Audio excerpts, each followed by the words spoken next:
దేవాశ్రీదేవ గణపతి దేవ గజానన గణరాయ మహారాజ తు మహాకాయ తు గణాధీశాయ మోర్య దేవాశ్రీదేవ గణపతి. రే పోయినసార్లు చిన్న బొమ్మ పెడతాం కాదు, మన కాలనీలో అందరికన్నా పెద్ద బొమ్మ మనమే పెట్టాలి, ఈ బొమ్మే పెట్టాలి. అవునరా, ఈసారి ఎంత ఖర్చైనా పర్లేదు, ఈ బొమ్మే పెడదాం. ఎవరి మాట వినేదే లేదు. బొమ్మ చూడరా ఎంత లక్షణంగా ఉందో. అవునరా, మన కాలనీలోకి ఈ బొమ్మ అయితే చాలా బాగుంటుందిరా. మనం అనుకుంటే సరిపోద్ది ఏంట్రా, వాళ్ళని కూడా అడుగుదాం పాండి. మామా మా నలుగురికి బొమ్మ నచ్చిందిరా, ఈ బొమ్మ తీసుకుందాం. ఎంత పెద్ద బొమ్మ మనకెందుకురా, మేము చిన్న బొమ్మ చూసాం చాలా బాగుంది, అది తీసుకుందాం పదా. ఏంటి చిన్న బొమ్మ? పోయినసారి మీ మాటలు విని కాలనీలోకి ఆ చిన్న బొమ్మను పట్టుకెళ్తే నిక్కరేసుకున్న పుట్టోడు కూడా మనల్ని చూసి ఎగతాలు చేశాడు. ఎవరో ఏదో అన్నారని చెప్పి మనం పెద్ద బొమ్మ తీసుకుంటే మన దగ్గర ఉన్న బడ్జెట్ గురించి కూడా ఆలోచించాలి కదరా.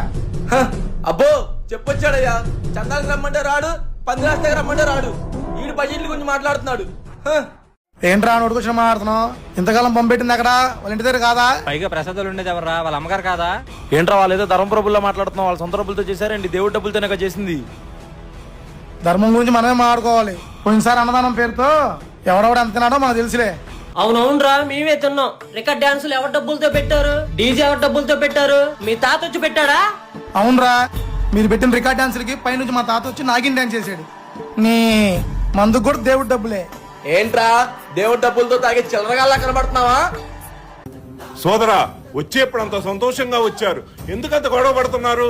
గొడవ లేదు గురువు గారు, పోయినసారి వీళ్ళు మా ఏరియాలోకి చిన్న బొమ్మ తీసుకొచ్చారు, అందరు ఎగతాలు చేశారు.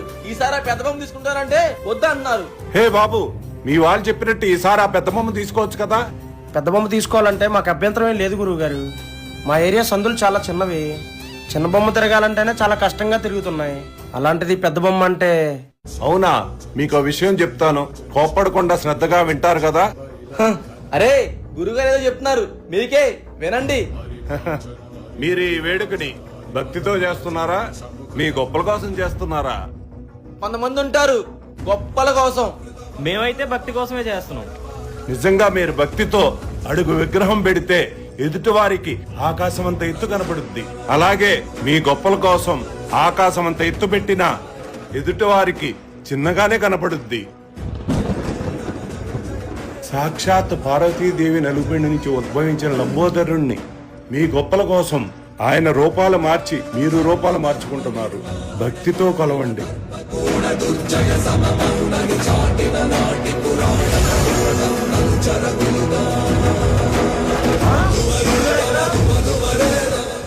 నేనెక్కడికి వెళ్ళలేదు, భక్తితో కొలవండి, మీతోనే ఉంటా.